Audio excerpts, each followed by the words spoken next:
Esa madrugada ya del domingo, prácticamente, por el cambio de horario, me habla mi hijo y tengo que decirte que Amelie salió y no ha regresado. No regresa a casa, no sabemos dónde está. En ese momento lo único que se me ocurrió, madrugada, sin saber qué hacer, obviamente sí estaba llorando. Le dije a mis familiares que estaban ahí, es que no puedo creer, es que creo que mi hija está desaparecida, no saben dónde está. Y con todo respeto le digo que de todos los días que yo he andado por la zona de la Jusco no he visto una sola patrulla que tenga un fotovolante pegado. De verdad, es una desaparición, es una vida humana, esto es un crimen, no es un juego con el que puedes lucrar. Paola, son 70 días, 70 días, que no sabemos qué pasa con mi hija, no sabemos dónde está, si está viva, si ya no lo está. Y entonces te pones a pensar y es un horror, porque no sabes qué está pasando, dónde está.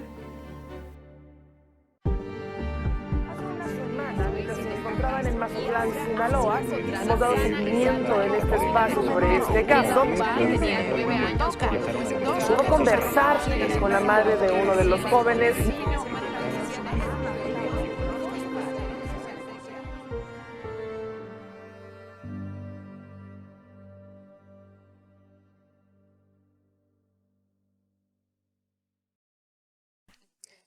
Amigas, amigos, ¿cómo están? Muchas gracias por acompañarnos. Bienvenidos a su espacio Voces Ausentes. Yo soy Paola Betancourt y no olviden suscribirse, activar la campanita para que cada jueves que publicamos nuevos casos ustedes puedan enterarse de las historias que pretendemos hacer llegar hasta quien deban llegar. El día de hoy vamos a hablar sobre el caso de desaparición de Amelie García Gámez. Ella es una estudiante de la UNAM que desapareció el 12 de julio, es decir, muy recientemente, en la zona del Ajusco, en la Ciudad de México. El Ajusco, para quien no conozca este lugar, aquí en la capital mexicana, pues es una reserva ecológica, un lugar que normalmente se utilizaba para practicar deporte, practicar senderismo, para ir pues a tomar un poco de aire fresco, a convivir con la familia, pero de unos años hacia acá, las madres buscadoras y los colectivos y familias buscadoras han denunciado que este lugar pasó de ser una reserva natural y una zona ecológica a convertirse en un depósito clandestino de cadáveres, pero también en un punto en el que las personas desaparecen. Ahí hay varios casos de desaparición y esto ha llevado precisamente a que las madres buscadoras vayan hasta este sitio a realizar búsquedas e incluso han tenido varios hallazgos. De hecho, recientemente entrevistamos también a Jacqueline Palmeros. Ella es la fundadora del colectivo Una Luz en el Camino y ella desgraciadamente encontró ahí parte de los restos de su hija, de Yael Montserrat. La entrevistamos aquí en Voces Ausentes, nos contó su historia también y bueno, este sitio desgraciadamente se ha convertido en un punto de búsqueda para las madres buscadoras y para tratar de localizar a personas desaparecidas en la capital del país, algo que también hasta hace unos años pues se negaba por parte de las autoridades, que las desapariciones estuvieran ocurriendo aquí en la Ciudad de México, pero las madres buscadoras han insistido en centrar la atención en este tema y en las desapariciones que están ocurriendo en este lugar. El día de hoy me acompaña la señora Vanessa Gámez. Ella es mamá de Amelie, quien, como les comento, desapareció el 12 de julio en esta zona del Ajusco de la Ciudad de México. Señora Vanessa, muchas gracias por estar hoy con nosotros, gracias por la confianza, gracias por acompañarnos hoy en Voces Ausentes. Gracias a ustedes, Pau, y a tu canal, por esta oportunidad de poder justamente dar nuestra voz, ¿no? Y apoyarnos con todos estos temas que desafortunadamente las autoridades no quieren reconocer y también la población no queremos reconocer como ciudadanía que estamos en una crisis totalmente de delincuencia y que nos afecta a muchísimas familias. Y es muy importante, como usted comenta, señora Vanessa, dar voz a casos de desaparición, en esta situación, al caso de Amelie. ¿Por qué? Porque cuando ocurre la desaparición de Amelie, pues todos los medios de comunicación giran y ponen atención en la desaparición de su hija, pero de pronto se va diluyendo, las autoridades, los medios de comunicación dejan de prestar atención a los casos y pues prácticamente se quedan las familias solas. Y a usted la hemos visto, la he acompañado incluso en las manifestaciones que ha realizado, pues muy aguerrida, exigiendo a las autoridades que por favor hagan algo por encontrar a su hija. Es correcto, Pau, pues como madre desesperada y como muchas, como lo has comentado, muchas madres buscadoras, pues no tenemos alma. O sea, llega un momento en que te arrancan parte de la vida del corazón. Y la única parte que funciona en ti es esa desesperación por encontrar a tu hija, por encontrar a tu hijo, a tu familiar. Es muy doloroso, pero no me puedo quedar solo llorando en mi casa. Oramos porque somos creyentes, somos católicos desde siempre. Hemos sido una familia sencilla. Pero no me puedo quedar ahí, tengo que buscar la forma. Yo sola, lamentablemente uno solo no puede buscar en tantos millones de personas en esta ciudad. Pero te enfrentas a la burocracia, te enfrentas a un sistema que no quiere reconocer que le faltan manos, porque quizá las tienen en otro lado, ¿no? Yo puedo ver ahora que estoy en metro caminando, yo no tengo auto, pero me la paso en metro. Veo a veces en cada estación del metro hasta 5, 6, 8 integrantes de la policía de la Secretaría Ciudadana. Y afuera en las calles, ¿dónde está la seguridad? Hay colonias impenetrables. Y muchas de esas colonias que rodean el Ajusco son impenetrables. Son colonias donde no hay seguridad, donde no hay una sola patrulla, porque hasta les da miedo ingresar. Entonces creo que estamos en una crisis de verdad, de violencia, de delincuencia, y que ni la sociedad lo reconocemos para ser, como estar con el prójimo, ¿no? Ser buenos con todos, ser empáticos y decir yo te voy a ayudar, yo voy a ver, si vi algo lo voy a denunciar. Pero a veces dicen, ¿para qué denuncio si el teléfono de la fiscalía ni contesta? Si no tienen tiempo, si veo a una policía y me dice, sí, pues te ayudo si me das una lana. O sea, ¿en qué país estamos viviendo? ¿En qué ciudad? Y de verdad, es triste decirlo y las autoridades lo niegan. Y nuestra presidenta fue alcaldesa de Tlalpan y sabe la peligrosidad de la zona, sabe todo lo que hay ahí. Y no lo reconocen, y además de todo no hacen nada. Mira, tan solo datos a hablar, en lo que iba del año al mes de agosto, ya iban 33 desapariciones en la alcaldía Tlalpan, mujeres. Entonces, digo, mujeres en general. Mi hija es una de esa estadística, es una. Pero también te puedo decir que en lo que va de septiembre y el finales de agosto, llevamos 4 desapariciones más. Otras chicas de 16, de 18.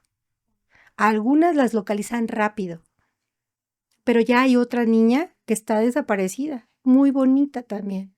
16 años. Desde el 3 de septiembre. Y acaba de desaparecer el 16 de septiembre otro joven, un joven de 48 años, que fue a correr también. Es una crisis, Pau. Y no lo queremos reconocer. Y es muy importante también esta parte que comenta que no solamente son estadísticas, no es un número, es una persona que deja una ausencia en su familia, que deja un dolor muy grande, que deja este vacío y esta incertidumbre de no saber en dónde está Amelie. Para quien no tiene el gusto de conocer a Amelie, ¿quién es Amelie? Amelie es una estudiante, como lo dices, es una joven de 19 años que al día de su desaparición, ella cumplió 20 años el 20 de julio. Es una joven de 20 años con muchos sueños por cumplir. Es muy amorosa, es sumamente tranquila, dedicada, le gusta el servicio a la gente, a los demás. Se preocupa por todos. Muchas veces se pone frente a los demás antes de ella misma. Es artista. Ha pintado muchos cuadros. Empezó sus estudios desde que era como 12 años en algunos talleres de pintura y aparte en la preparatoria. Entonces ha pintado cuadros de diferentes estilos. Le gusta mucho pintar a Monet, por ejemplo, hacer réplicas de Monet, de Gustav Klimt. Entonces, paisajes sobre todo. Recuerdo que nos invitó un familiar a ir a Lake Tahoe en Estados Unidos y ella hizo una réplica perfecta de ese paisaje tan bonito que puedes ver en donde está el bosque, ves la nieve y es súper contrastante porque de repente estás en un lago y pareciera que estás en la playa. Se ve la arena del lago y puedes ver todo, la arena, el lago, las montañas y la nieve.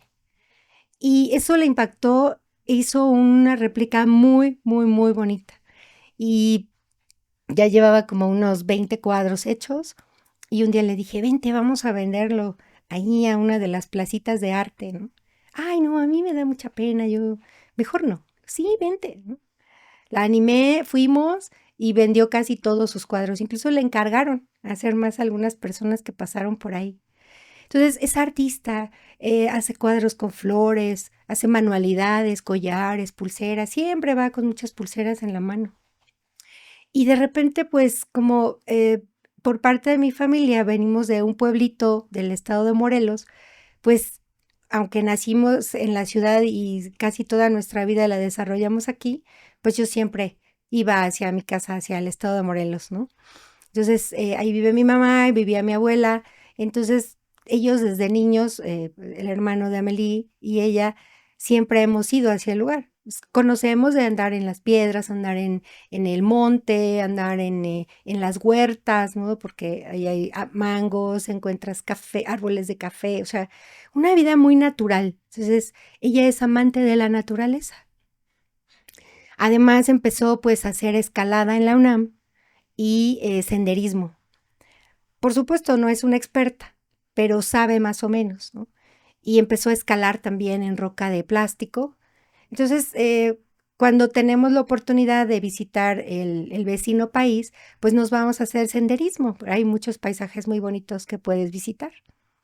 Y justamente en esa sensibilidad, pues Amelie es muy bondadosa y desafortunada o afortunadamente es muy confiada. Confía en la bondad de las personas. Y yo les decía, es que no, hija, mamá, eres muy desconfiada. Digo, es que no, yo confío en ti, pero no confío en los demás. Y te digo desafortunado porque creo que esa fue una causa del que ahorita ella no esté.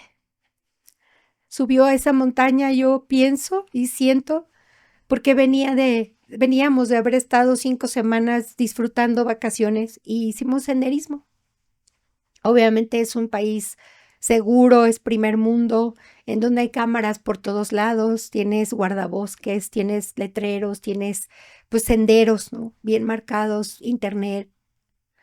Y no sé si se le hizo fácil subir y disfrutar de la naturaleza. Tú puedes ver las fotos que después que publicaron estas personas, y se le ve una actitud muy tranquila, ¿no?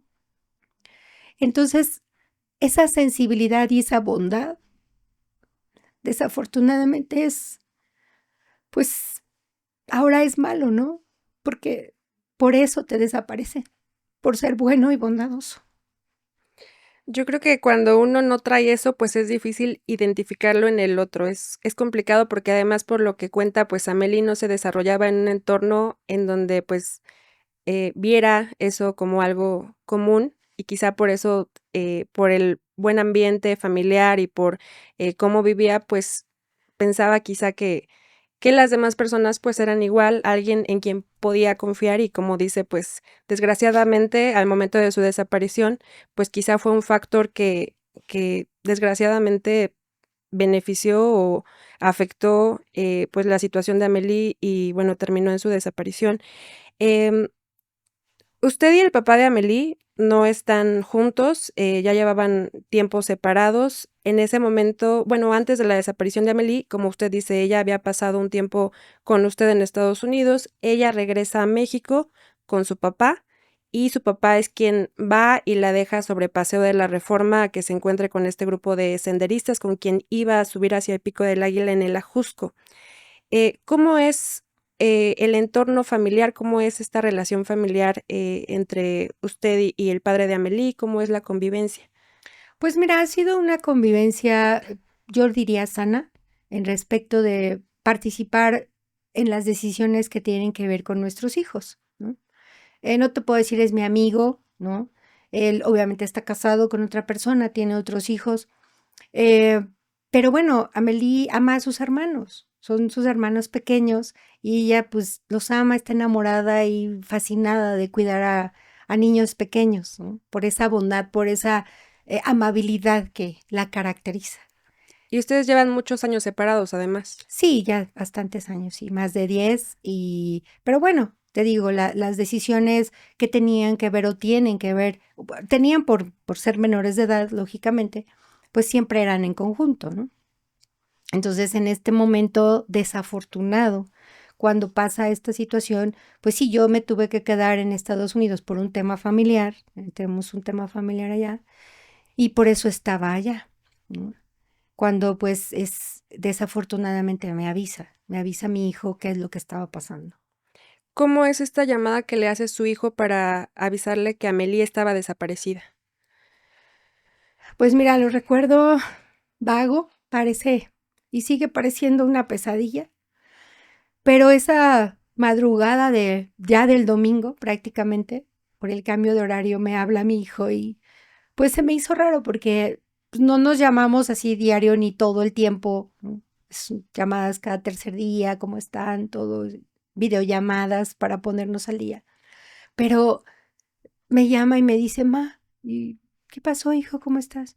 Oye, mamá, es que tengo que decirte que Amelie salió y no ha regresado, no regresa a casa, no sabemos dónde está. Y pues, ¿cómo? O sea, fue un sobresalto terrible para mí en la madrugada. Dice, ahorita te vuelvo a marcar, mamá, se me corta la llamada, ¿no? Ok, o sea, corta y yo pues con la desesperación y luego el vuelco en el corazón. Es como si te dieran un golpe, como si en ese momento algo se apagara en ti, ¿no? Y no sabes qué está pasando. Entonces, como a la media hora me vuelve a marcar, porque le escribo, oye, hijo, pues, ¿qué pasa? ¿Qué está pasando? Dime, por favor, ¿no? Es mamá, es que, pues sí te tengo que decir, la verdad es que vino a la Jusco y no regresó a la casa. ¿Cómo? Sí. ¿Qué hago? O sea, no sé, ahorita estamos viendo, vamos a subir a buscarla, de la madrugada. Dice, pero no hay señal, mamá, y no te puedo estar hablando cada rato porque tengo que caminar muchísimo en lo que voy, vengo y ya vamos a empezar a escalar, a subir. Digo, bueno, pues, ¿sabes qué? Y digo, pues yo no sé, pero yo voy a publicar ahorita. Realmente no soy una persona muy pública en redes sociales, yo sí tengo Facebook, pero pues casi no lo uso. Eso sí, veía boletines de algún desaparecido y siempre le daba a compartir, ¿no? Y pues una bendición y oraba en ese momento por la persona. Pero en ese momento lo único que se me ocurrió, madrugada, sin saber qué hacer, obviamente sí estaba llorando. Le dije a mis familiares que estaban ahí, es que no puedo creer, es que creo que mi hija está desaparecida, no saben dónde está. ¿Cómo? No, cálmate, a lo mejor es una equivocación o se fue con algunos amigos y al ratito vas a saber, tranquila. Dije, no creo, o sea, esa es la sensación de... Y dijeron a Jusco, y para mí la verdad yo siempre había pensado que el Ajusco era peligroso, siempre, nunca había subido. Entonces dije, no, yo voy a tener que publicar. Y lo primero que hago es marcarle a una amistad de aquí de la ciudad que yo sabía que recorría el Ajusco por algunas situaciones, pues por hobby igual. Digo, oye, fíjate que al parecer mi hija fue al Ajusco, bla. No, inmediatamente publica y busca grupos de senderistas y de socorro alpino y o sea, de socorristas en el Ajusco. Y pues eso me dediqué a hacer, o sea, igual publiqué la primer foto, la foto que ha salido en el boletín. Yo- Esa es la foto que yo publiqué, era una que le había tomado en la semana previa que ella estaba aquí. Entonces, y empiezo a decir, por favor, ayúdenme a localizar a Ana Amelie García Gámez, los datos. Y bueno, Pau, fue impresionante la forma en la que todas nuestras amistades que ni siquiera pensaba yo que podían responder, empezaron a llamarme, empezaron a contestar, y los rescatistas sobre todo. mi gran reconocimiento a Socorro Alpino porque fueron de los primeros en responderme y en preguntarme detalles. Sí, desafortunadamente les tuve que decir, es que ahorita no estoy en la ciudad, pero su papá de Emily y su hermano están ahí ya buscando. Para ese momento ellos ya habían estado acompañados por ERUM, que fueron los primeros también en responder en la noche para hacer la búsqueda, pero estamos hablando que fue a las 2 de la mañana. Y desafortunadamente, pues la última foto, la última comunicación real que Amelie tiene con su papá es más o menos a las 5 o 5:30 de la tarde. Esta última comunicación que Amelie tiene con su papá, ¿qué es lo que le dice? Pues le manda una foto justamente de una de las cimas de la Jusco y le dice, aquí estoy, pa, estoy bien. Es todo lo que le dice. Y él le contesta, ok, regresa con cuidado. Pues era temprano, eran 5:30, ¿no? Entonces ahí es donde ya no hay comunicación y ya él empieza a marcar como a las 7, ¿no? Ya nada, no sonaba el teléfono, pero no entraba la llamada, 7. Y ya después ya no, nada, ni mensajes, ni llamadas, ni nada. Entonces es cuando él levanta un reporte al 911, bueno, se espera un rato y se dirige a la zona de la Jusco.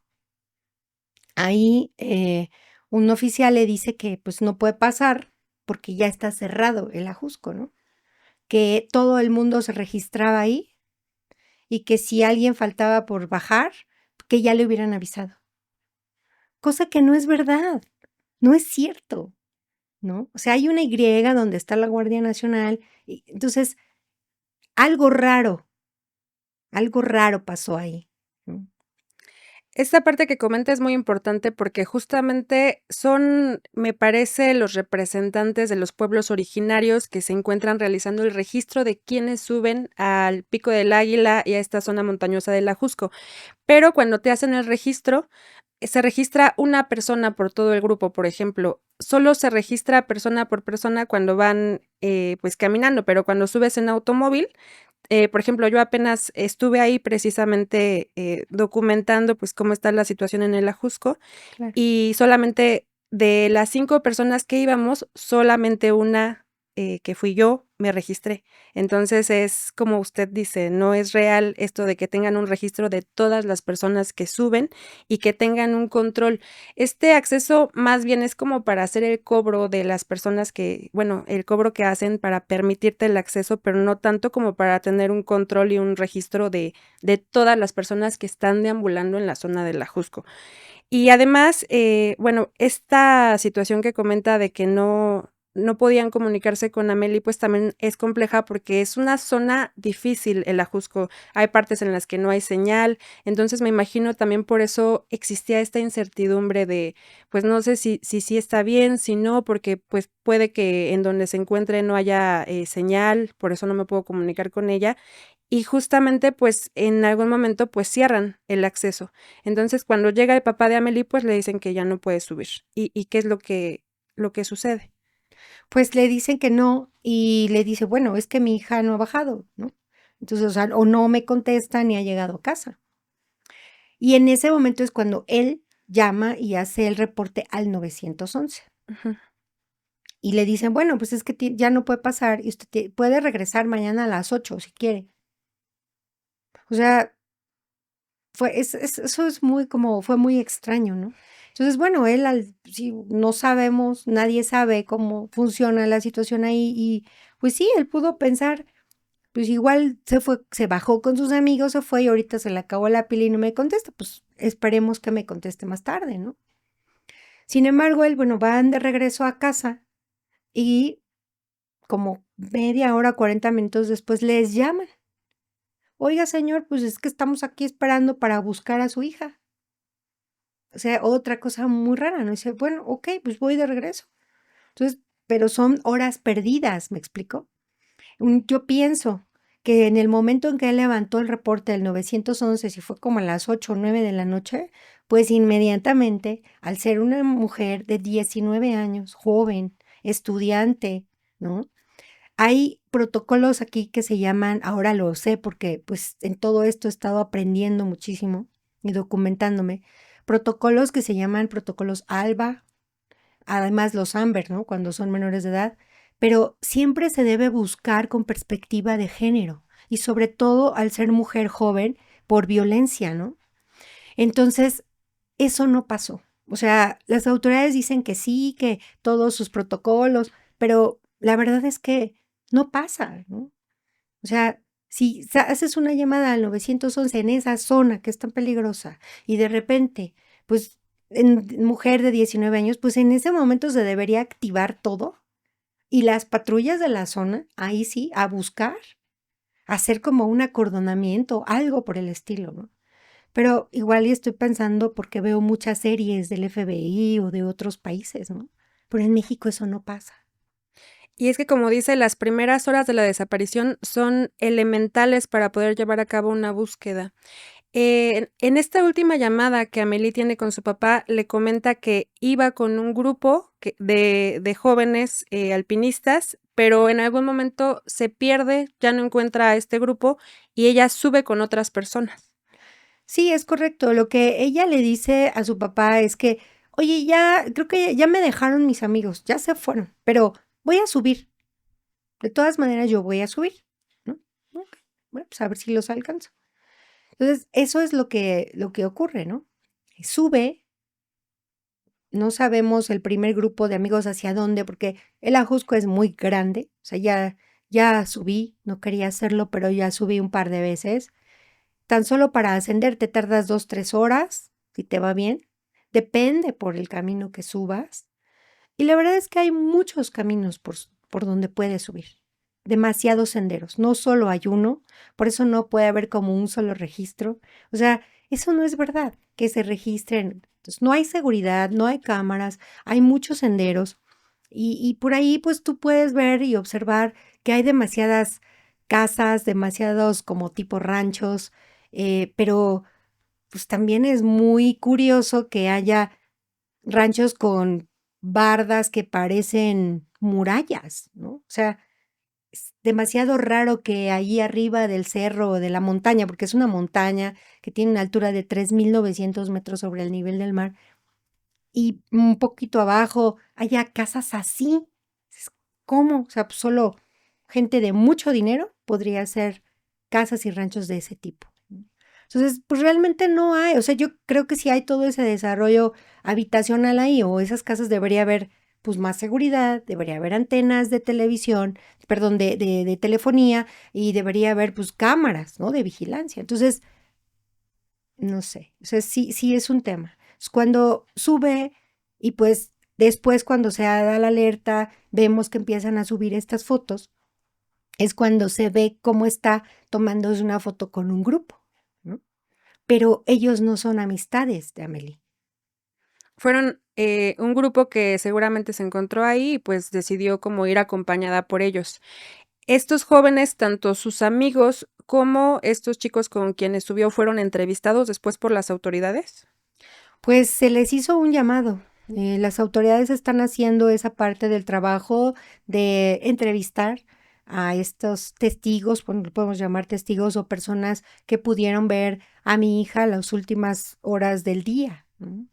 Eso es lo que se les está pidiendo a la ciudadanía, que por favor se acerquen porque es una vida, de verdad es una vida humana y nosotros hoy nos hemos convertido en personas tan indolentes. Entonces, el que tú puedas dar una entrevista, pues hoy la ley dice que no te hace sospechoso, ¿no? Entonces, ¿por qué no participar? ¿Por qué no dar información? Esa es parte también de la petición, de la súplica que hemos hecho a la ciudadanía, ¿no? Que colaboremos, que si hay una alerta por desaparición, pues todos nos paremos, busquemos, qué sé yo, cerremos negocios y a ver, no sale nadie hasta que no aparezca el niño, la persona, la señora, o sea, ¿no? Que de verdad como ciudadanía nos volquemos al prójimo, al a poder cooperar, a ser empático con el otro, porque tú no sabes cuándo, de veras, a estas alturas, cuándo te puede pasar a ti. Es terrible. Sí. Sí, muy importante esto que comenta de esta empatía que debemos sentir para, al menos, por ejemplo, en redes sociales, tomarnos el tiempo de compartir las fichas de búsqueda, de compartir las publicaciones que realizan familiares de personas desaparecidas. Y bueno, en el caso de usted, retomando, cuando usted se entera de la desaparición de Amelie, usted estaba en Estados Unidos, viene rápidamente hacia la Ciudad de México. ¿Y qué ocurre? ¿Qué es lo que usted hace al momento de llegar aquí? Pues mira, lo primero que se me ocurre, no pude llegar inmediatamente al segundo día, yo llegué el día miércoles en la madrugada, pero lo primero que se me ocurrió fue, pues, Dios, eso es una montaña enorme. Y lo primero que dije, pues voy a ver a la presidenta, ¿no? O sea, tengo que llegar a la mañanera, me tiene que escuchar, nos tiene que ayudar, confiando en que este país está cambiando, confiando en que este nuevo sexenio de verdad pueda ser transparente, pueda ser seguro. Y a eso fui. Hice una cartulina, la persona que fue por mí, mi comadre, que justo es la madrina de Amelie de bautizo, va por mí al aeropuerto inmediatamente. Oye, una cartulina, esto, pues me voy a ir a la mañanera. Por supuesto no te dejan entrar, ¿no? Y pues como pude ahí con un medio de comunicación, le expliqué cuál era mi situación, qué era lo que estaba pasando, y algunos de ellos ya sabían de la noticia por Facebook. Y muy amable, la verdad ahorita no recuerdo el medio, pero muy amable una camarógrafa me dice, mire, yo soy camarógrafa, pero ahorita le tomo los datos, digo, sí, y dice, sí, ya sé de quién está hablando, ya vimos la ficha y el caso, dice, es la chica de la Jusco, ¿verdad? Sí, no se preocupe, señora, ahorita le vamos a hablar a otros medios, porque los que estamos aquí somos los únicos autorizados para entrar a la mañanera. Entonces, bueno, pues me quedé ahí, se acercan unos funcionarios de la presidencia, que le llaman de atención ciudadana, y me toman mis datos, revisan la ficha, me dicen, bueno, en un rato más, a las 8 abrimos, y un funcionario se va a acercar para que usted pregunte lo que necesite. Entonces, varios medios nos apoyaron esa mañana. Ya cuando vimos, ya había 2, 3 medios que nos tomaron una entrevista, me apoyaron en ese sentido, en empezar a difundir mayormente la noticia. Estamos hablando del miércoles, ¿no? Y en ese momento las búsquedas seguían intensas, pero en la montaña, suponiendo que era un accidente, que podía haber sufrido un accidente, ¿no? Entonces se enfocaron en todo lo que es búsqueda y rescate, suponiendo que pudo haber caído en alguna barranca, en algún acantilado, en alguna zona, porque es enorme, ¿no? Entonces, sí, como a las 8, después de esto, al ver el movimiento de medios, se acercan unos funcionarios muy amables, nos llevan y me empiezan pues, ahora sí que a explicar el procedimiento de qué autoridades yo tenía que ir a ver, ¿no? Pero pues para ese tiempo ya es mucho tiempo perdido. Por eso te decía, o sea, el que ellos digan que sus protocolos se activan en automático y que se hacen búsquedas, la verdad es que yo no he visto una sola patrulla, porque eso me dijeron, no, es que el primer protocolo se activa y se manda el fotovolante a todas las patrullas de la zona. Dije, sí, ¿y cómo? O sea, ¿cómo? O sea, ¿la pegan? Digo, ¿en serio? ¿La pegan en la patrulla? Dije, con tantas desapariciones las patrullas ya estarían saturadas y no verían los policías para manejar. Y con todo respeto le digo que de todos los días que yo he andado por la zona de la Jusco no he visto una sola patrulla que tenga un fotovolante pegado. Es que no es verdad. Dije, a menos que tuvieran una tablet adentro de la patrulla y entonces sí, todos, órale, ahorita es una alerta, es una urgencia. Pues no creo, los policías se la pasan viendo los celulares. O sea, digo, hay que ser honestos en lo que se hace y no se hace. Yo no sé tú si has visto algún policía de veras con un fotovolante o dándose bien sus vueltas. La verdad es que no. Están las patrullas muy bonitas, muy nuevas, eso sí, pero estacionadas. Y el policía pues supongo que está trabajando, pero está muy metido en su celular. Yo supongo que están trabajando muchísimo, ¿no? Entonces, no hay una búsqueda real. Entonces debe haber una búsqueda cuando es una mujer así, cuando son características y cuando es una alerta AMER, con perspectiva de vida. Y como tú lo dijiste en la introducción, estamos acostumbrados a buscar en el ajusco restos, pedazos óseos, cachos de carne. Eso es de lo que están acostumbrados a buscar en el ajusco, porque en eso se ha convertido, en un cementerio, en un tiradero de cuerpos. Y eso quisieron hacer con mi hija. Entonces, hace falta de verdad que las autoridades cambien sus protocolos, que lo hagan con una búsqueda desesperada de vida. Y entiendo que era un caso diferente, pero como lo dijimos, por el género, por la perspectiva, por la forma como es Amelie, a ella se la llevaron. Buscaron la forma de que se hiciera de noche para llevársela. Pero a ella, ese sentimiento de madre, se los dije desde un principio, ella se la llevaron desde esa primera noche. Entonces, ¿por qué no se hizo real una búsqueda más de investigación? De investigación y de colindancia con los estados, porque además esta zona del Ajusco colinda con el Estado de México, con el Estado de Morelos, y también hace falta esta coordinación con las autoridades de otros estados para que precisamente se lleven a cabo búsquedas inmediatas, como dice, con perspectiva de género, que no se realizó en el momento pues se enfocaron en buscar en el Ajusco, fue una búsqueda con drones, con binomios caninos, incluso desplegaron helicópteros, pues toda la búsqueda se centró en el mismo lugar, a pesar de que usted le hizo el llamado a la autoridad de que posiblemente su hija ya no estaba ahí. Es correcto. Y bueno, tenían que agotar partes de sus protocolos, pero y no está mal. Pero a lo que voy es que se pueden hacer las dos cosas de manera simultánea, sobre todo por esta perspectiva de género, ¿no? Y como sabes cómo está la zona delictiva. Aunque bueno, las autoridades dicen, no, es que no hay grupos delictivos en la zona, no tenemos registro. ¿Cómo no? Por favor, es un secreto a voces, ¿no? Entonces, esa es la parte, o sea, y sí te dicen que sí se hacen colaboraciones con los estados cercanos como Estado de México y Morelos, pero lo hacen por un oficio. El oficio, pues está bien, pero pues era domingo en la noche. Ok, dicen que hay guardias de 24 horas, pero ¿el oficio en qué ayuda? O sea, está bien, es un protocolo, pero realmente no se activan búsquedas, como tú lo has dicho, inmediatas, con perspectiva de género y de vida, de buscar a alguien con vida. Cuando usted fue a buscar a la presidenta Claudia Sheinbaum a la mañanera, que es la conferencia que ofrece todos los días para informar sobre la situación de su gobierno, ¿usted tenía la esperanza de que ella saliera a recibirla? Pues por lo menos que me acercaran más, ¿no? Alguien adentro de donde ella se presenta, en el palacio. Pero no, lamentablemente no. Pues los funcionarios están en 2 cuadras después, en un edificio de la Secretaría de la Ciudad de México, del gobierno de la Ciudad de México, y de ahí lo derivan a uno, pues de abajo hacia arriba, ¿no? O sea, a ver, usted tiene, primero, ¿sabe usted si ya tiene una carpeta de investigación?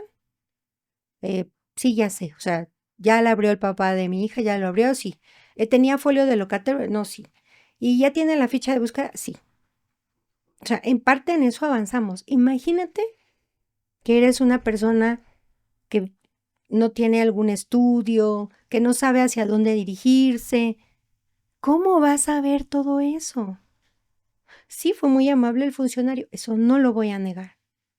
Pero para decirte, desde las 8 de la mañana que me atendieron, creo que hasta las 6 de la tarde terminé de hacer todo ese seguimiento calvario de ir y visitar a las autoridades, hasta que llegué a la fiscalía. Y a las 6 de la tarde, no, pues vayas a la comisión de búsqueda, vamos a hacer una junta.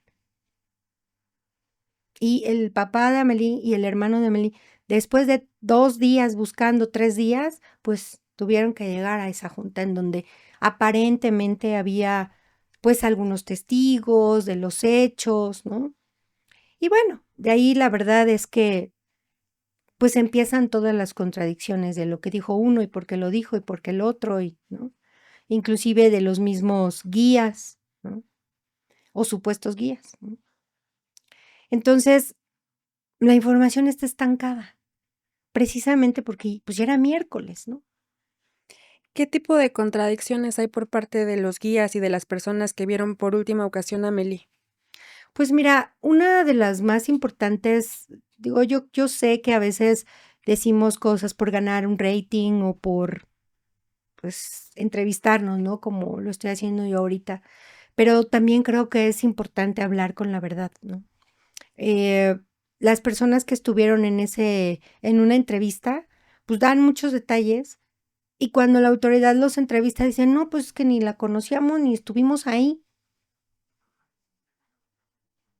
Entonces digo, de verdad, es una desaparición, es una vida humana, esto es un crimen, no es un juego con el que puedes lucrar. ¿Y qué detalles dan estas personas en las entrevistas? ¿Qué es lo que decían? Pues primero dijeron, no, que ella se quedó de ver arriba con amigos y que ella se había quedado arriba. Y después sale otra entrevista, no, entonces sí, ella sigue ahí, pero está accidentada. La tienen que buscar bien porque ella quiso bajar sola y se accidentó. O sea, de verdad, ¿por qué hacen eso? Porque estamos hablando de una situación seria, es una vida. Si fuera alguno de sus familiares, yo pienso que no harían eso. Entonces ahí empiezan las contradicciones y pienso también que no dejan actuar a la policía. Sí, claro, porque entorpecen totalmente la investigación. ¿Usted cree que si no hubiera ido, como lo hizo, a buscar a la presidenta y que el hecho de que ahí se centran los medios de comunicación precisamente para cubrir la mañanera, la conferencia de la presidenta, y que tuvo en ese momento la atención de los medios, ¿usted cree que si esto no hubiera sucedido, se hubiera llevado a cabo una búsqueda como la que se realizó de Amélie?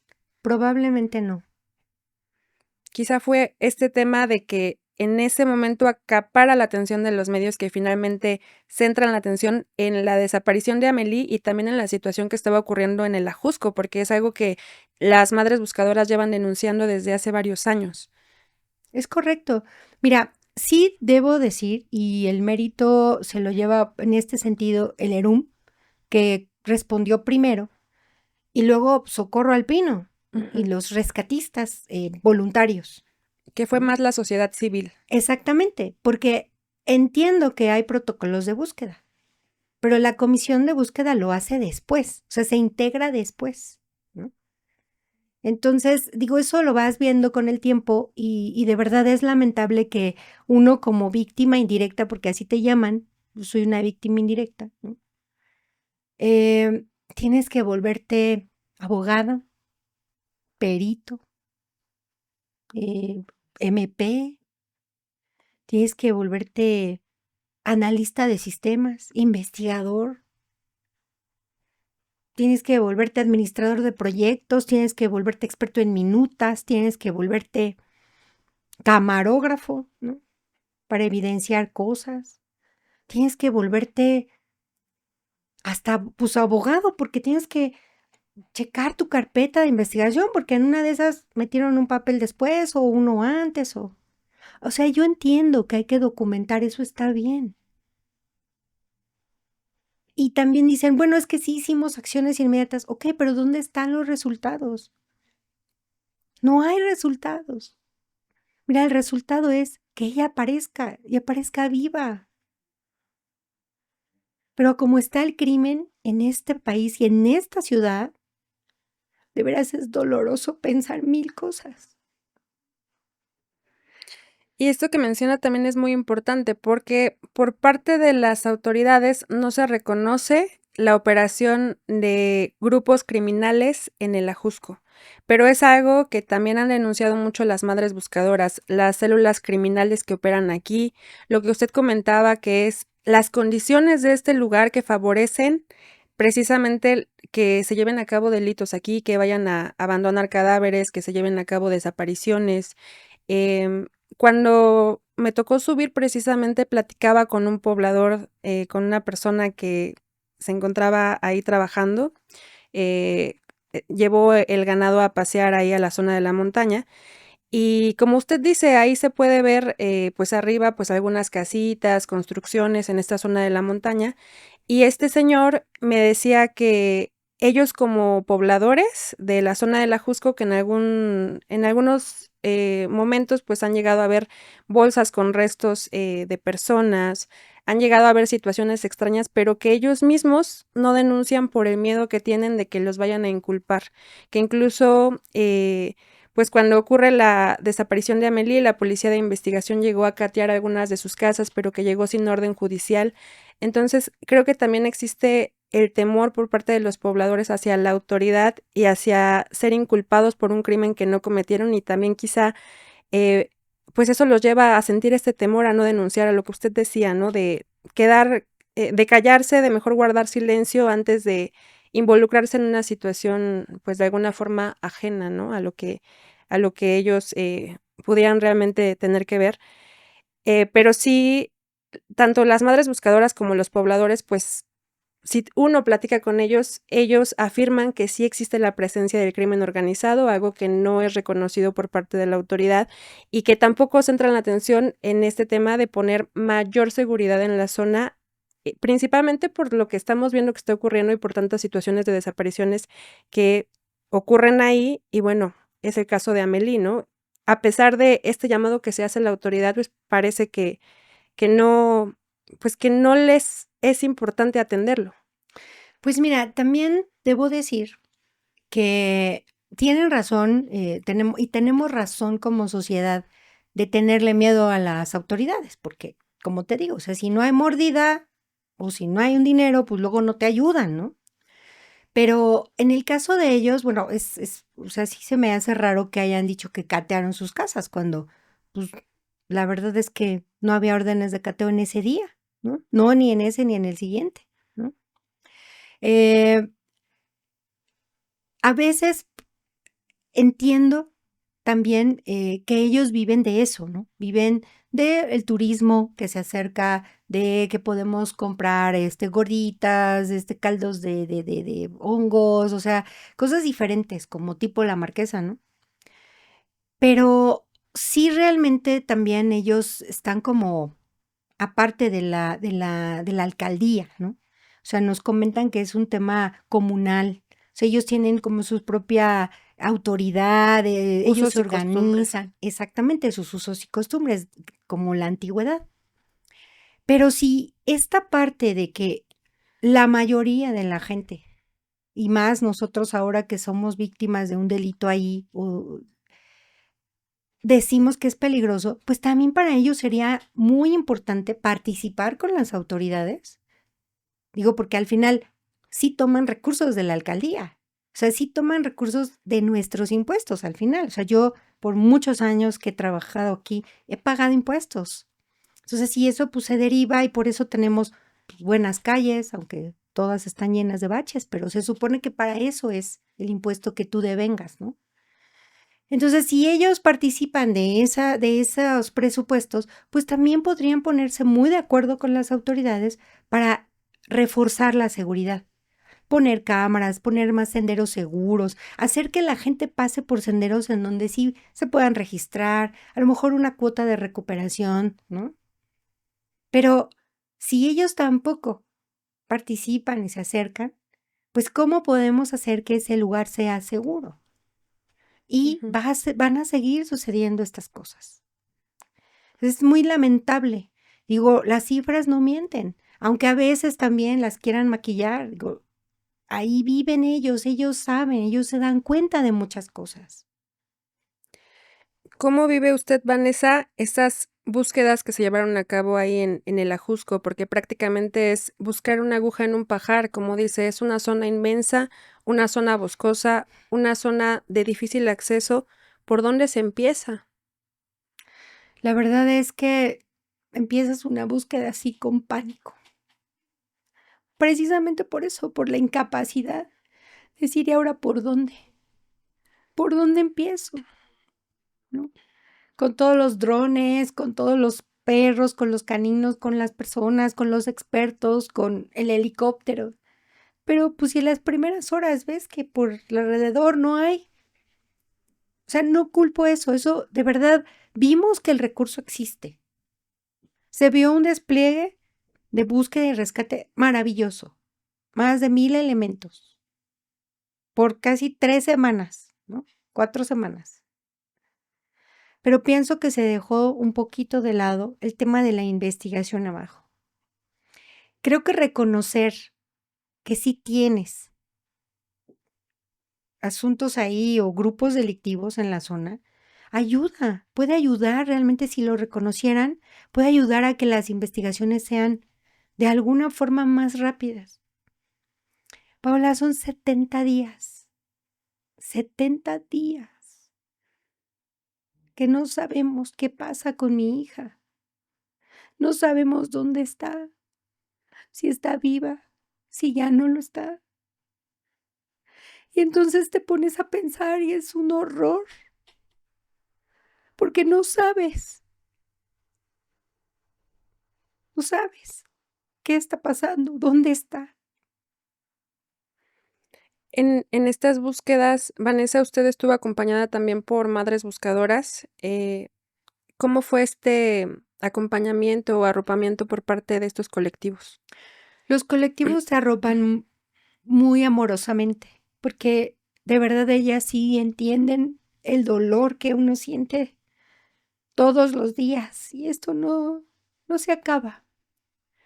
No comes, no duermes, no puedes sonreír, porque es como faltar al respeto a tu ser querido que no está presente contigo. Y ellas como colectivos y madres saben este dolor y esta desesperación que uno siente. Te acompañan un rato, están contigo, tratan de explicarte, de decirte, de orientarte. Y es muy difícil entenderlo en los primeros días, de verdad. Pero el arropo que ellos te dan es muy bueno. Pero insisto, creo que con esta autoridad, ellas también no confían en las autoridades, ¿no? Y no confíes, es que, ¿por qué confías? No van a hacer nada, como en todos los casos. También el de tu hija va a ser uno más, ¿no? Y pues sí, tontamente pensé que el de mi hija no iba a ser uno más. Y no por el tema mediático. O sea, sí, qué lamentable que tuvo que ser mediático, porque eso me lo repitieron en muchas ocasiones las autoridades. Pero no tendría que por qué ser mediático. Pero también yo no sabía cuántas amistades tenemos en diferentes áreas, pues del gobierno, de ciertas alcaldías, abogados. O sea, yo no sabía eso. ¿Cuántas amistades tienes? ¿No? Hasta que pasó esta lamentable situación.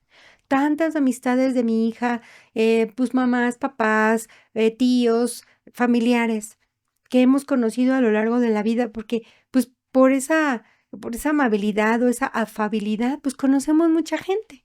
A lo mejor por 5 minutos, por 1 hora, por 3 días. Y afortunadamente se acuerdan de ti. Y eso es muy bonito. Entonces, cuando hago este llamado a todos, pues algunos, oye, ya llamaste aquí, oye, ya fuiste acá, oye, te paso el dato de tal persona, escríbele, coméntale, ¿sí? O sea, vas buscando. Pero pienso a veces, y ahora es mi pensamiento con estos días, que las autoridades son malévolas también, ¿sabes? Porque esperan a que te canses. Esperan a que ya no puedas más con tu dolor. Te desesperes, no, pues es que no tenemos nada, no, es que seguimos investigando, es que seguimos trabajando, estamos haciendo, pero como no hay resultados, pues te cansas y entonces es cuando me acuerdo de lo que me dijeron algunas madres buscadoras, es que no te van a ayudar, es que se va a convertir en larga data y al rato pues vamos a estar buscando igual restos. Es tan triste. Es tan triste ir con una autoridad y confiar. Porque al final tú solo qué puedes hacer. Hay millones de policías, hay miles de policías, hay cientos de policías de investigación. ¿Yo sola qué puedo hacer? Entonces tienes que confiar. Y aún así, Vanessa, usted ha hecho mucho. Usted a pesar de que es una madre que está buscando a su hija, pues usted se ha movilizado, ha realizado manifestaciones sobre las avenidas principales, Paseo de la Reforma, ya entró a búsqueda directa para tratar de localizar a su hija y también en algún momento denunciaron que las búsquedas que estaban llevando a cabo en el Ajusco, pues prácticamente estaban a ciegas porque no había una coordinación cuando entró la Secretaría de Defensa Nacional y la Comisión de Búsqueda Estatal, que la Comisión de Búsqueda no les había proporcionado a la Sedena la información exacta de qué rutas ya se habían recorrido para no volver, digamos, a trabajar en balde, ¿no? No había, pues, esta comunicación para poder contribuir a que se buscara en nuevas zonas. Sí, es correcto, esa parte también la dijimos porque, pues, es evidente que aunque está, como nos decían algunos policías de investigación, tenemos pues, o sea, lo queremos hacer de corazón también, ¿no? Porque nos interesa el caso. Pero muchas veces entre las mismas autoridades no coadyuvan, o sea, no se ayudan entre ellas, ¿no? Ay, no, es que yo hago mi parte y pues ahí luego te informo en oficio, o sea, luego. Pero pues si estás apurado en la parte de la investigación, pues yo creo que se tienen que ayudar.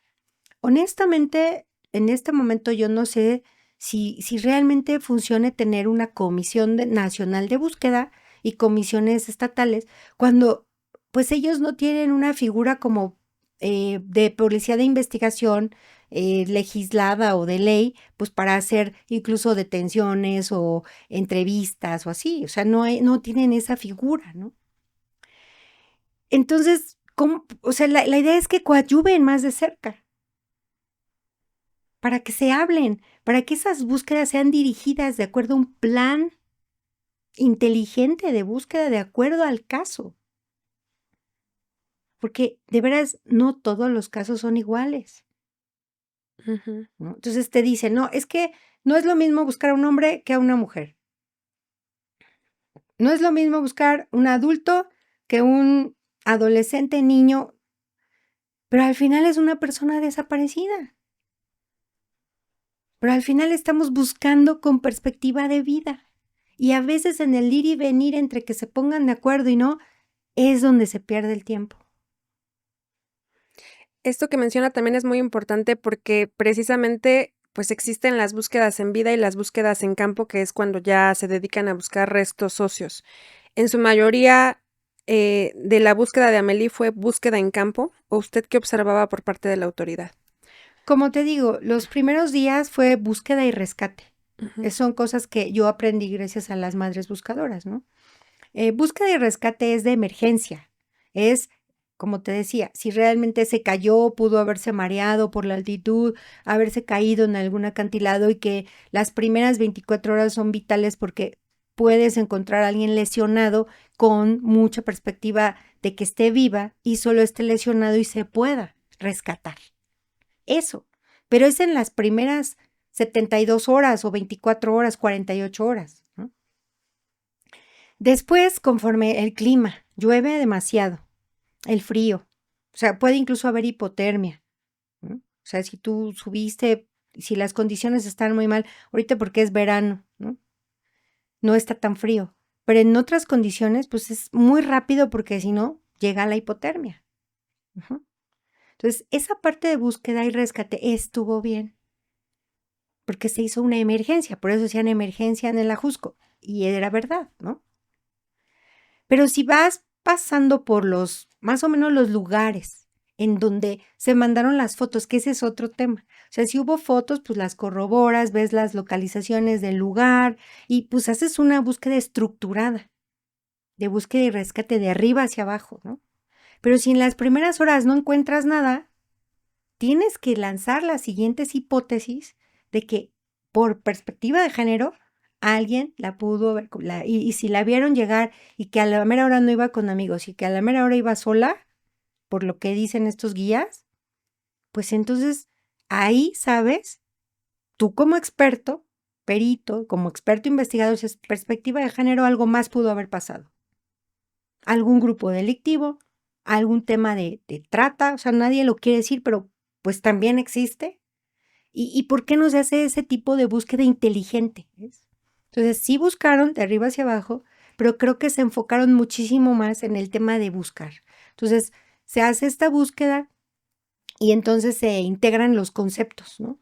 De la búsqueda de rescate y la búsqueda, le llaman ellos de rastreo. Por ejemplo, las madres buscadoras a ciertos meses o años después, pues haces una búsqueda de rastreo. O sea, tienes que ir minuciosamente revisando por algún resto o algún indicio, ¿no? En el caso de mi hija, pues las primeras horas no encontraron algo que dijera, oye, sí está accidentada.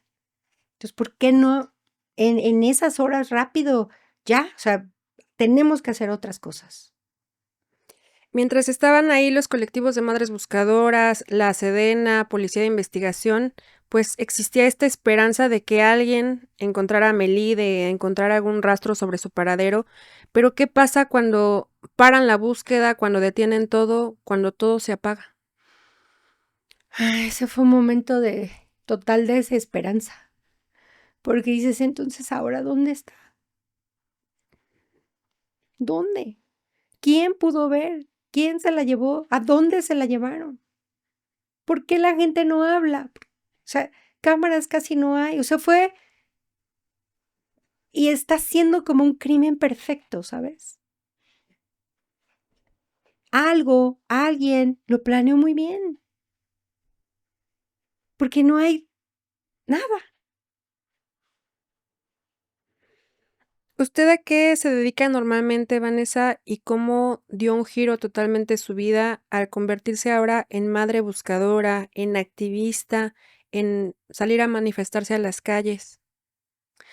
Pues mira, yo normalmente me dediqué a, trabajé en farmacéutica como representante médico por más de 15 años.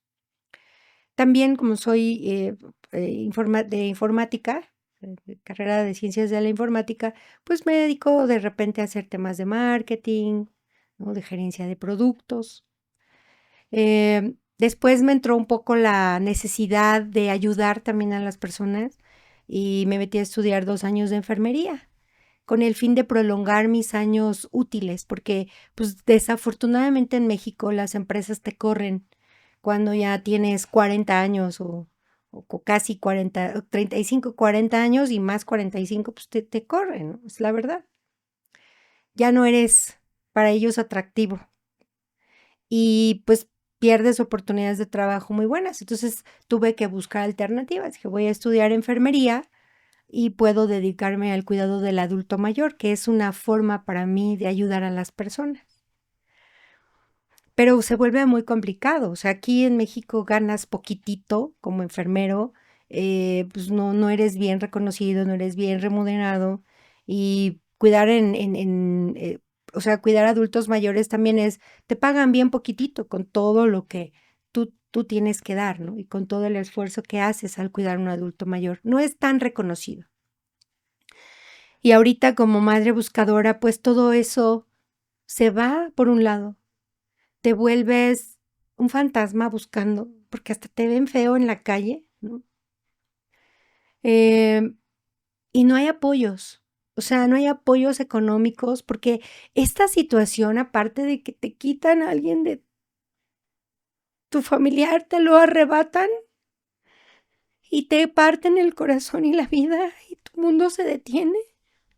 Aparte no puedes trabajar.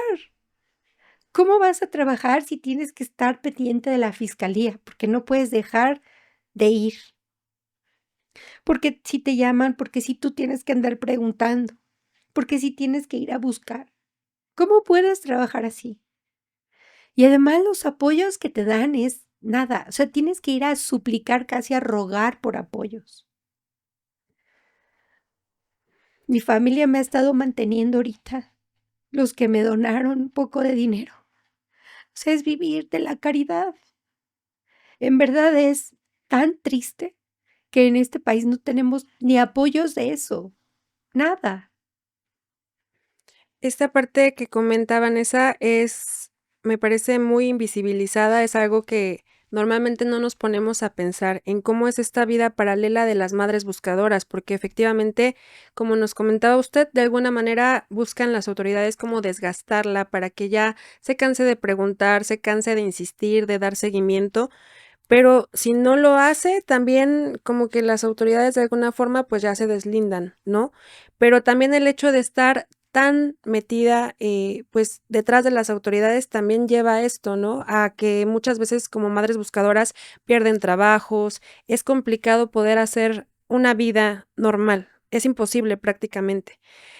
Por ejemplo, en este tema de las donaciones, muchas veces aquí la audiencia luego nos pregunta cómo podemos ayudar. ¿A usted cómo pueden buscarla para ayudarla? Pues mira, a mí lo que me interesa es que nos den información. Yo sé que alguien debió haber visto algo o saber algo. Que de verdad lo hagan, que nos ayuden a encontrar a nuestros desaparecidos, porque de verdad no es solo una persona desaparecida, es toda la familia, toda la familia. Si nos vamos a los números, son 130,000 desaparecidos. Multiplícalo como por 4 o por 6 miembros de cada familia de alguien que desaparece. Es muchísimo. Más de 500,000 de personas, 1,000,000 de personas que estamos buscando a alguien. Y es doloroso. ¿Cómo podrían ayudar? Pues a lo mejor, te digo, ofreciendo algún trabajo, un empleo. Por ejemplo, veo tantos empleados de gobierno y pues a veces los empleados están sentados nada más viendo el celular. Cuando tú vas a esas bolsas de trabajo, porque es lo que te ofrecen, no, pues le podemos ofrecer bolsa de trabajo. Pero te ofrecen trabajos dicen medio tiempo, de 7 de la mañana a 3 de la tarde, 6 días de la semana.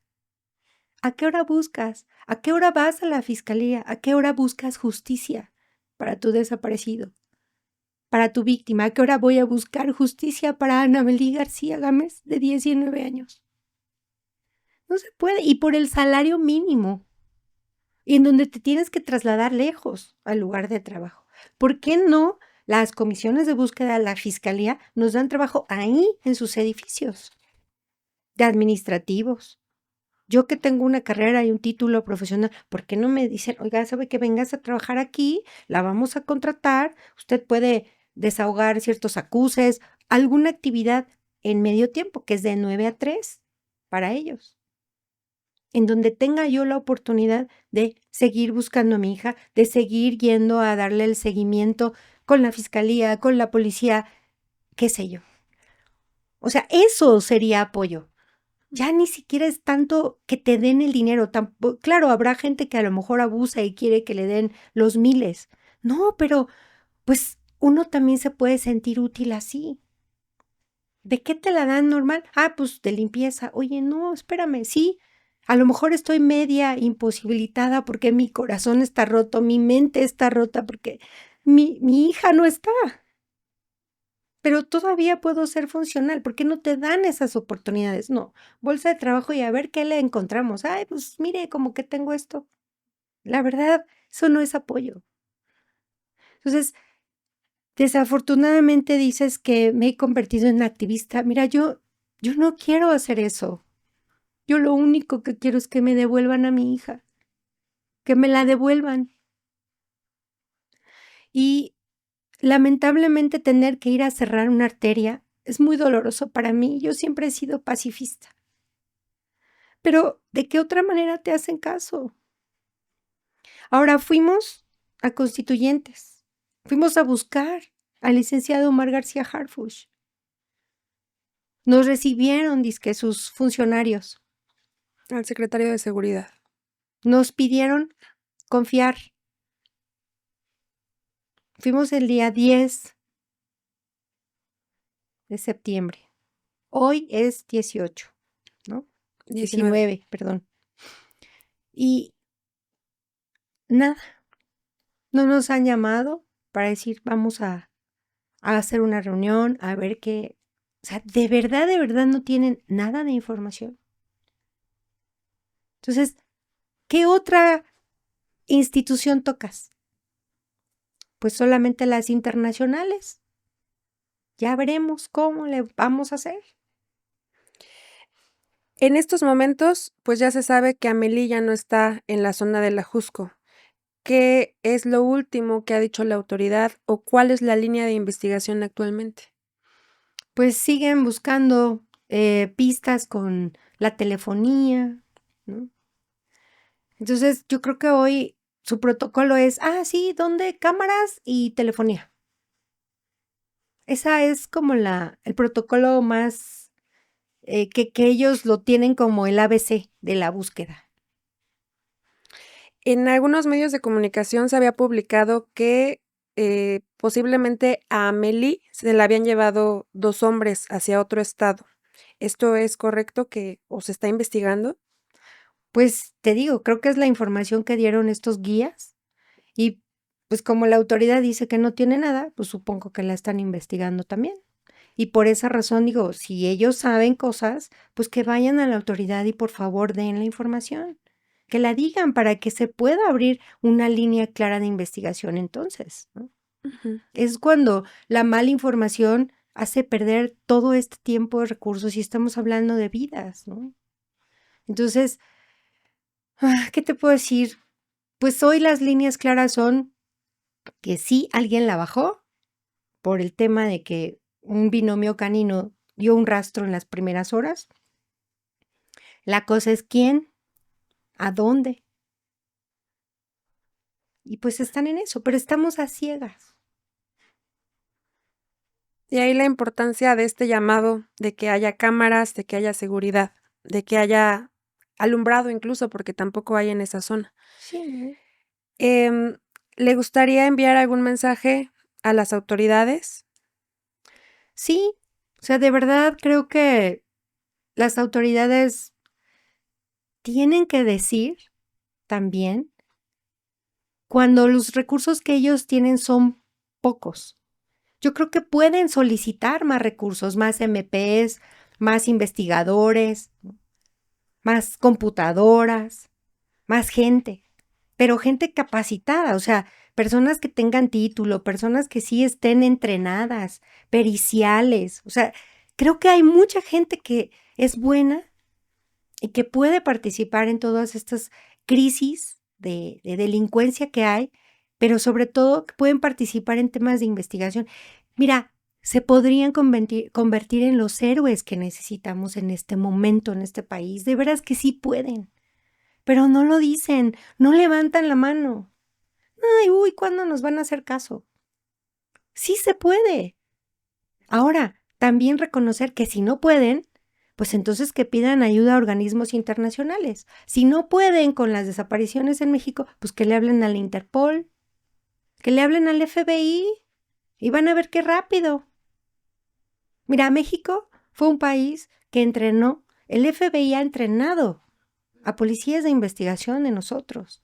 Estamos al lado de Estados Unidos. Había muy buena relación hace varios sexenios y hay mucha buena escuela en ese sentido. Pero no sé qué pasa.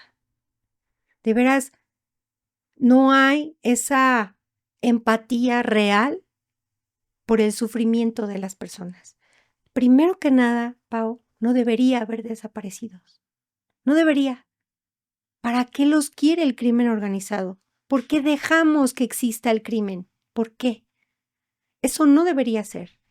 Por lo tanto, todos los recursos que se destinan a estas actividades de buscar desaparecidos se podrían usar para otras cosas.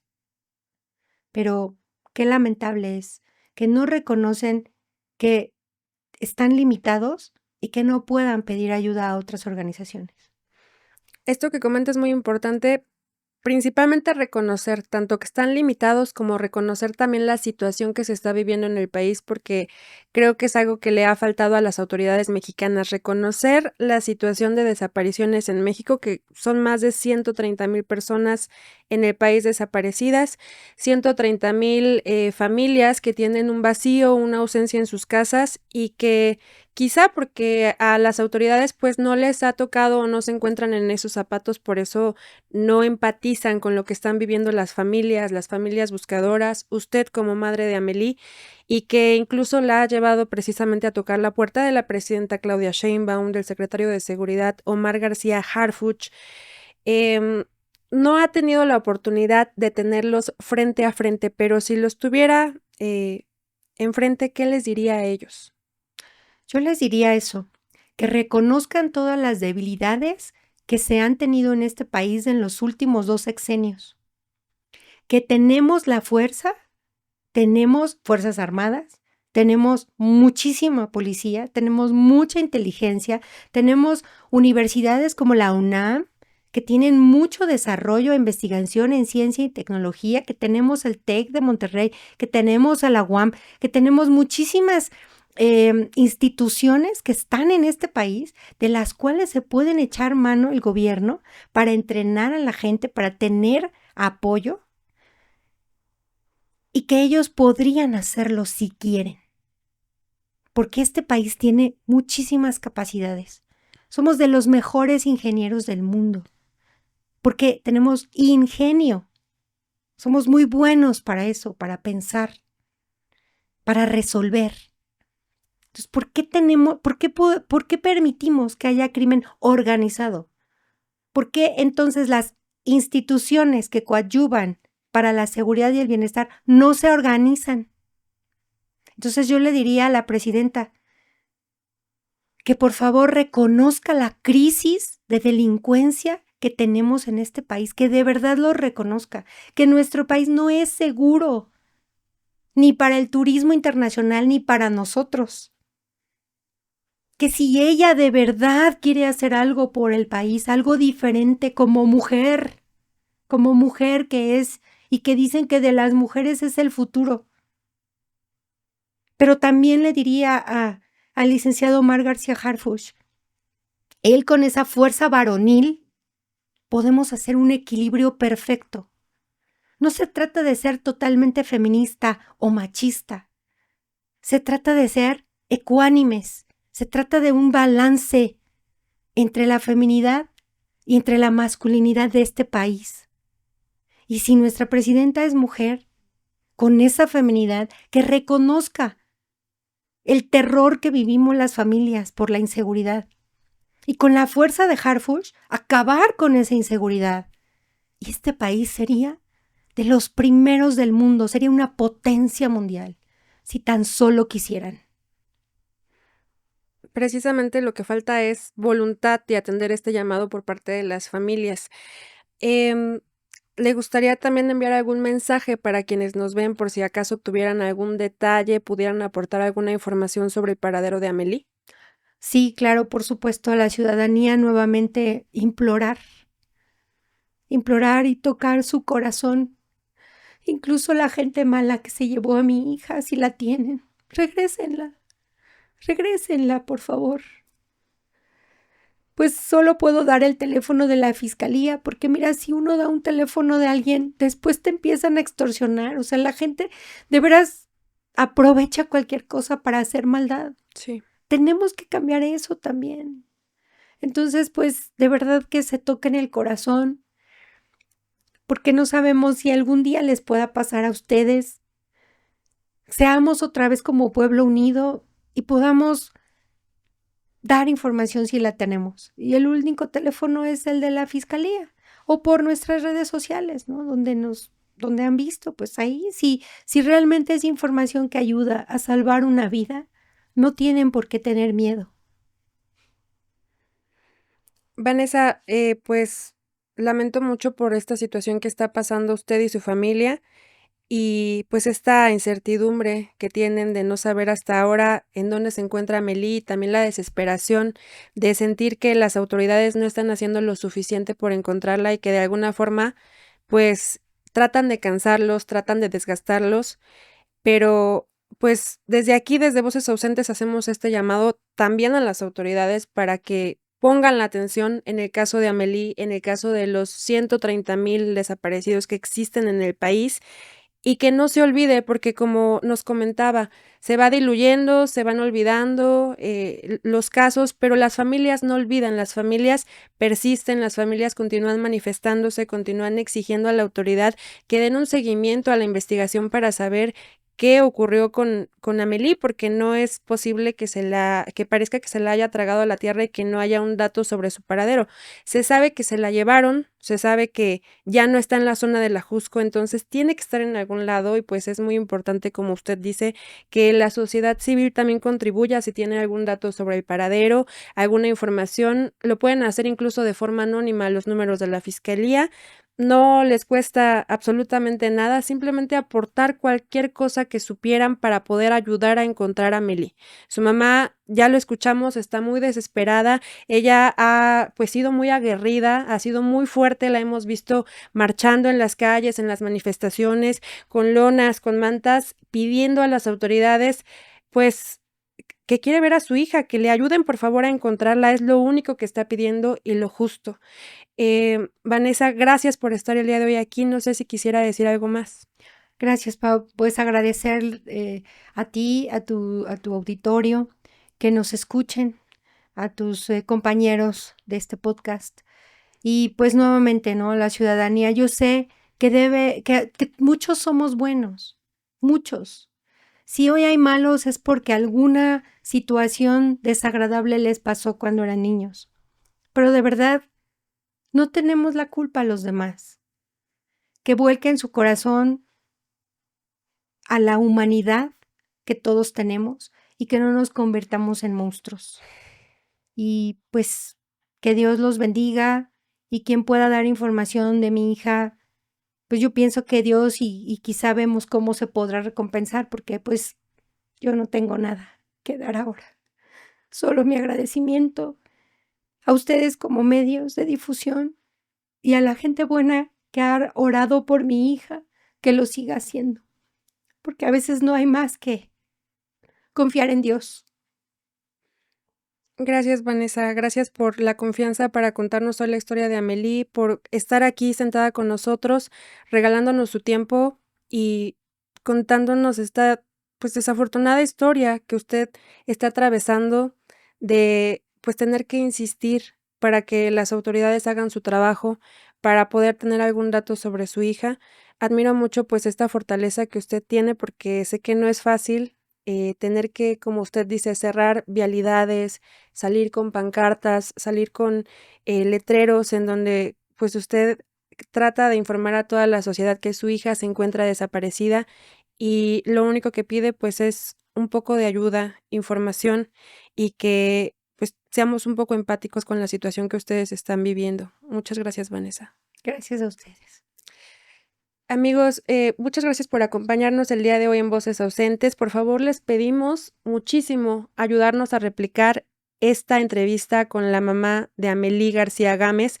La señora Vanessa pues ya nos contó todo lo que está atravesando. Son ya más de 2 meses sin saber sobre el paradero de su hija Amélie, desaparecida en la zona de La Jusco, en la Ciudad de México. Y lo único que pide pues es que si alguien sabe alguna información que pueda contribuir a dar con el paradero de Amélie, pues es que nos apoyen dando esta información a las autoridades. Es algo mínimo que ustedes pueden hacer en caso de tener esta información y que puede ayudar muchísimo para calmar la desesperación de la familia de Amélie. Les pedimos todo su apoyo para poder compartir y replicar la historia de Amélie y de la señora Vanessa y también, por supuesto, hacer presión en las autoridades para que continúen investigando, para que no dejen morir el caso, para que no den carpetazo, para que puedan dar un poco de paz y calma a la familia de Amélie. Les agradezco mucho por habernos acompañado el día de hoy. Ayúdenos a compartir, recuerden suscribirse y también activar la campana de notificaciones para que les llegue justamente el aviso de que pues publicamos una nueva historia, un nuevo caso, una nueva entrevista, porque todos estos casos merecen muchísima difusión y como siempre les agradezco por haber estado el día de hoy con nosotros en Voces Ausentes.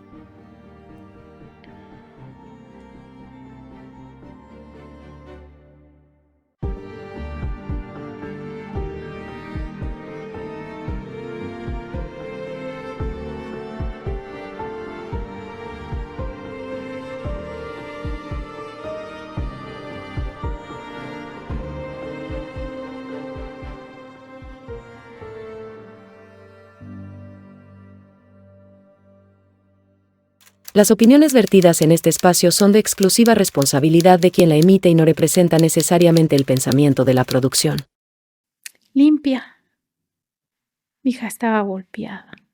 Toda golpeada, sus piernas raspadas, como si lo hubiera arrastrado. Su pelo enredado con hierba. Sus pies sucios de lodo.